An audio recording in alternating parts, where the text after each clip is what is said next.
دریائے سوات کی خوبصورتی مان پڑنے لگی ہے۔ دریائے سوات سے بھاری مشینری کے ذریعے بجری نکالنے کی وجہ سے سبزہ ختم ہونے لگا ہے۔ اسی بارے میں بتائیں گے ہمارے نمائندے عبداللہ شیری۔ جی بالکل، اس وقت میں دریائے سوات کے کنارے موجود ہوں، اور اگر ہم دیکھیں تو دریائے سوات کی جو خوبصورتی ہے وہ دن بہ دن ختم ہوتی جا رہی ہے، کیونکہ یہاں پر 17 کروڑ روپے پر اس کا جو ٹھیکہ دیا گیا ہے۔ اس سے ریت، بجری اور پتھر جو ہے وہ نکالے جا رہے ہیں جگہ جگہ پر، تو بڑے یہاں پر جو ہے کڈے بھی وہ بن چکے ہیں۔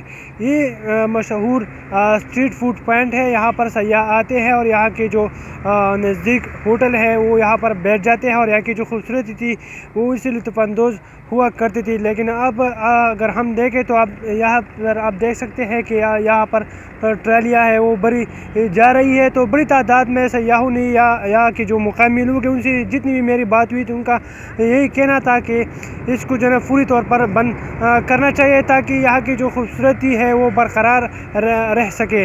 اس کے ساتھ ساتھ انہوں نے یہ بھی کہا کہ یہاں پر مزید پکنک پوائنٹ بنا دیے جائے تو یہاں پر بڑی تعداد میں سیاح آئیں گے، اور یہاں کی جو ٹورزم ہے وہ مزید فروغ اس کو ملے گا، اور بڑی تعداد میں سیاحوں یہاں پر پہنچ کر یہاں کی جو خوبصورت نظارے ہیں، خوبصورت دریائے سوات ہے، وہ اس سے لطف اندوز ہوں گے۔